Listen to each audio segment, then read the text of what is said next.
I know that many of you distinguished gentlemen mistakenly believe that true disrespect manifests solely through open contempt or blatant disregard. But I tell you, with the conviction of someone who has observed the depths of the human condition for decades, that this is a convenient and dangerous lie.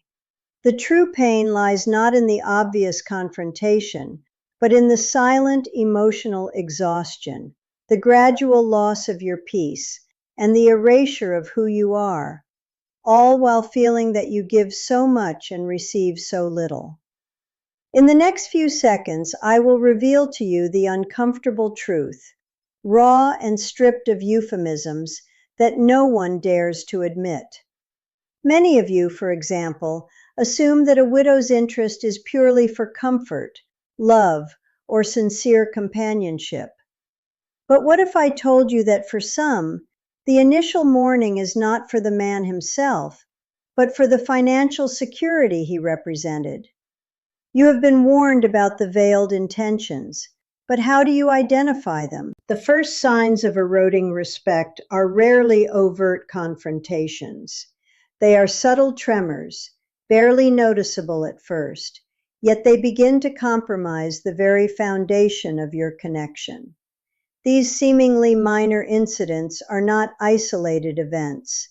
They are the initial cracks appearing in the emotional architecture you are building, or perhaps attempting to preserve. To the discerning eye, they reveal a deeper truth about the other's true regard.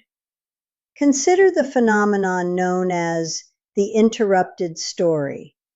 You are sharing a life lesson, a cherished memory, or a hard-won insight, and suddenly you are cut off.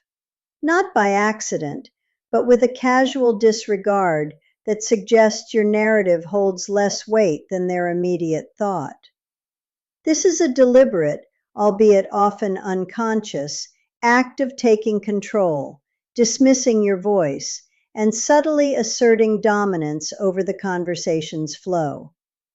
It is the first architectural flaw, weakening your personal presence. The senior man, accustomed to being heard, might dismiss this as simple enthusiasm, but repeated interruptions are corrosive.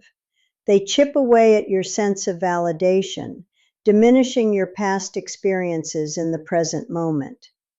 This pattern establishes a hierarchy where your wisdom is implicitly devalued, deemed less important than trivial interjections. Such constant disruption is not benign. It destabilizes the very ground upon which mutual respect stands, preparing for the next breach. Then there is the benevolent dismissal. You offer an opinion, a solution, or a perspective born of decades of experience, only to be met with a condescending smile and a gentle wave of the hand. Your ideas are deemed quaint or old-fashioned, presented as if from a bygone era, too naive for modern complexities. This is a direct assault on your intellectual authority, camouflaged in feigned affection. It is a significant structural defect, undermining your mental edifice. These aren't just isolated slights. They are calculated or instinctual breaches in the fortress of your autonomy. Each interruption, each dismissal, removes a brick from your wall, slowly exposing you to greater vulnerabilities. If ignored, these initial cracks in the foundation will inevitably expand, threatening the entire edifice of any potential relationship. These are merely the surface indications.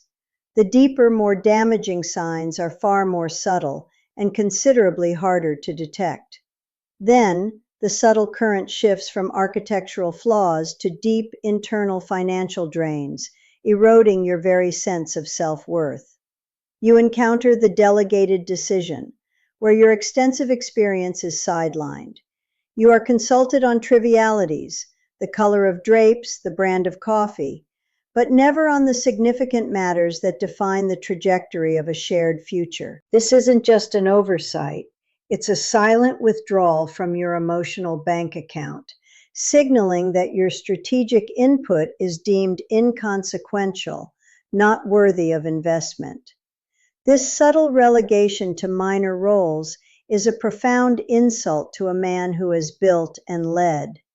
It siphons power and agency, leaving you with the facade of involvement, but without true influence. Each bypass, each major decision made without your substantive contribution, chips away at your standing. You become a nominal partner, not a principal shareholder in the emotional economy of the relationship. This constant debit leaves your spirit in a perpetual state of deficit, diminishing your personal capital. Further still, observe the public correction.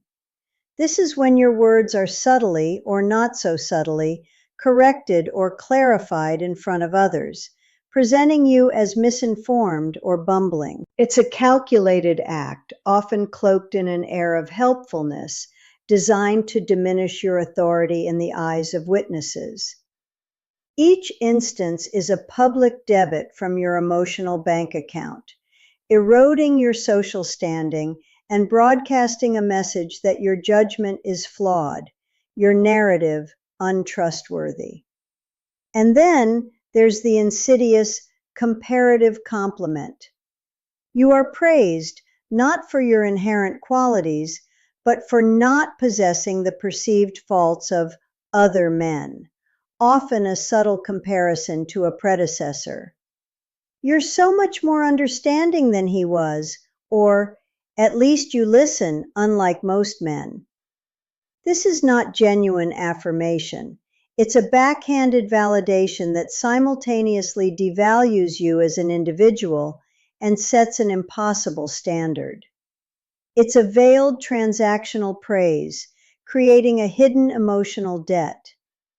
Each of these subtle aggressions, from the ignored wisdom to the public slight, represents a significant debit from your emotional bank account. They drain your reserves of self-esteem, leaving you in a power deficit, quietly struggling with a sense of diminished worth. You might believe you are investing in a future, but in reality you are accumulating an unpayable debt.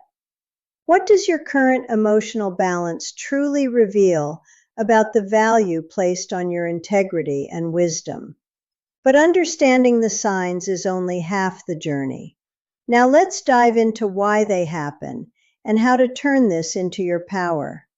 You have observed the subtle breaches, the quiet erosion of your standing, but seeing is not enough. This is not about winning individual battles, a debate here, a gentle correction there. This is about recognizing the larger war being waged, often unconsciously, for control over your resources and spirit. Your true strength emerges when you shift from reacting to strategically understanding the terrain. The psychology behind these actions is not always overtly malicious, but profoundly transactional. The senior man, often seeking genuine connection, forgets that for some, the landscape of emotional need is dominated by practical anxieties. Her behaviors, from the interrupted story to the public correction, are often unconscious attempts to secure an advantage, to test the boundaries of your generosity. They are tactical probes, assessing the resilience of your defenses and the depth of your emotional reserves. To engage each slight, each dismissal, as a separate skirmish is to exhaust your forces on secondary objectives. This is the fundamental error many men make. The true adversary is not the specific slight, but the underlying strategy to diminish your authority and secure your provision. You must cease fighting the battles as she presents them. Instead, elevate your perspective to see the entire campaign, the grand strategy aimed at your emotional and financial strongholds. Your vulnerability, dear listener, lies in your inherent desire to provide, to nurture, and often in a profound fear of solitude. This deep-seated wiring is precisely what creates the fertile ground for these tactics to take root and flourish. The senior man, eager for validation, may unknowingly consent to his own diminishment by continually offering solutions where boundaries are needed. Your worth is not measured by endless provision. It is forged in the discerning protection of your peace and legacy. This turning point demands a radical reevaluation of your engagement. The power does not lie in confronting every individual action, but in mastering your own response and fortifying your internal defenses. You are not a perpetual resource, nor an emotional ATM. You are the architect of your own sovereignty. Recognizing this psychological undercurrent transforms you from a participant in a series of losing battles into the undisputed commander of your own life's war. Are you prepared to redraw the battle lines? You've dissected the tactical movements, observed the financial probes, and felt the insidious drain on your emotional capital. Yet the deepest truth remains. Disrespect is rarely imposed upon a man. It is more often permitted. It doesn't arrive uninvited. It seeps into the spaces you leave open, the voids created by your own uncertainty or unspoken need. Consider this not a condemnation, but a revelation about your innate power. Your internal state dictates the external reality you experience. We women, on an instinctive, almost primal level, detect this vacuum. It signals a readiness to be moved, a subtle plea for validation that can be exploited, often unconsciously. This isn't a judgment, it's an observation of fundamental human dynamics. When a man lacks a strong, self-defined center, he becomes like an empty vessel, easily filled by our projections, our anxieties, or our desires. And what is easily moved is rarely respected, for it lacks its own gravitational pull. The senior man who commands absolute respect possesses a palpable weight, a gravitational presence that needs no verbal assertion. He is not defined by his reactions to external stimuli, nor by his efforts to please or provide.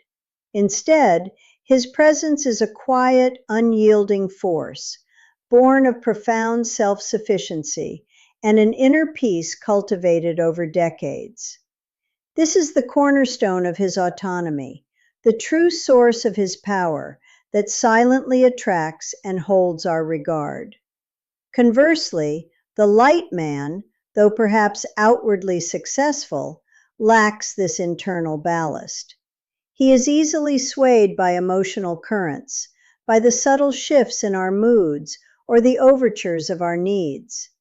He is constantly seeking external validation, allowing his self-worth to be dictated by the approval or affection of others. This makes him susceptible, manipulable, and ultimately disregarded. His perceived need becomes a weakness, a constant invitation for exploitation. You see, our deepest respect is not won through aggressive displays or constant provision, but through calm, unwavering detachment. This means maintaining unshakable boundaries, not as a punishment, but as a declaration of your sovereign self. When you are genuinely at peace with the possibility of walking away, when your internal well-being is not contingent upon our presence, you become an immovable object. This is an undeniable force, impossible to disrespect. We women, on an instinctive level, cannot disrespect a man who is genuinely at peace with the possibility of losing us. It's a law of social physics.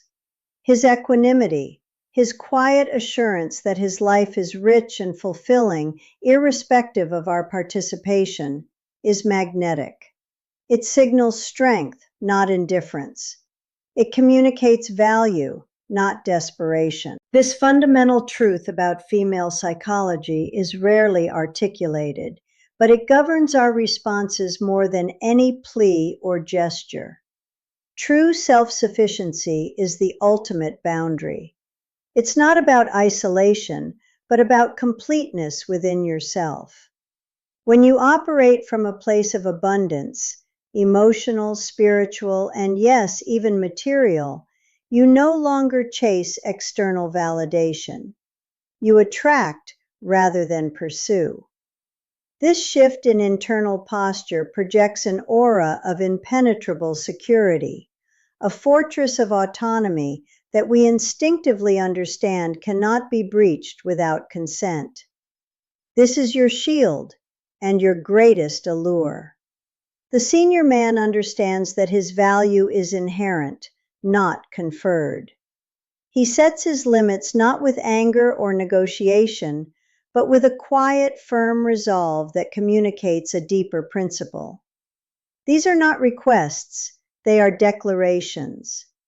When a boundary is established without drama, it becomes an unshakable limit, a non-negotiable aspect of his being. This communicates a self-respect so profound that it compels respect from others, even those who might initially resist it.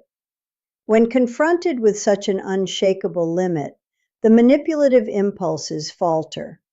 The strategies designed to test your generosity or exploit your vulnerabilities simply fail to find purchase. There is no vacuum to fill, no emotional leverage to be gained. Instead, there is a mirror reflecting back a strength that is both admirable and, for some, intimidating. This forces a reevaluation, a recognition that the game of subtle disrespect is no longer viable with a man of such resolute character. You stand at a crossroads, distinguished gentlemen. Will you continue to allow the subtle erosions, hoping for affection while permitting exploitation? Or will you cultivate that undeniable gravitational pull, that quiet, unyielding presence that demands respect without uttering a single word? The choice defines your future, charting a course between endless susceptibility and the profound liberation of self-mastery. Your peace, your dignity, your legacy hinge upon this fundamental shift in your internal architecture. The ultimate lesson, gentlemen, is a profound and perhaps unsettling truth. The respect we women extend is not something you demand, but something you invite. It is merely a reflection, a mirror held up to the inner fortress of your self-worth, built brick by brick over a lifetime of discerning choices. Our appreciation, our deference, our genuine admiration is a consequence, not a cause, of your inherent value.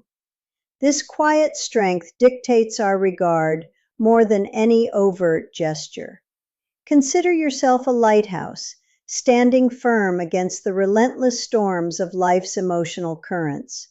We women, subconsciously, will test your foundations, not always with malice, but with a primal need to ascertain your true structural integrity. We probe the boundaries, push the limits, and cast our emotional waves against you. This isn't to break you, but to understand if your structure is truly unshakable, if you bend easily, or if you stand as a beacon. These tests, these probing gestures, are ancient. They are a deeply ingrained seeking of security, a desperate search for an anchor in a tumultuous world. When your presence remains a steadfast rock, unmoved by our manufactured squalls or subtle manipulations, you communicate a silent, profound assurance.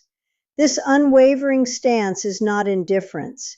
It is the ultimate declaration of self-possession, earning a respect that no amount of provision ever could.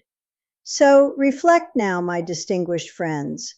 What does the current balance of your emotional bank account truly reveal? Has it been drained by constant demands and unreciprocated investments? Or have you diligently guarded your personal capital? Your peace, your dignity, your very legacy depend on this crucial reevaluation. It is a moment to choose. Will you build an enduring fortress or remain a structure easily compromised by the next passing storm? This journey of self-mastery is not one you walk alone. If these insights resonated, if they sparked a flicker of recognition within you, then engage with this message. Like this video, subscribe for more profound truths, and share your wisdom in the comments below. We women observe everything, and the self-mastery of a man is his greatest magnet.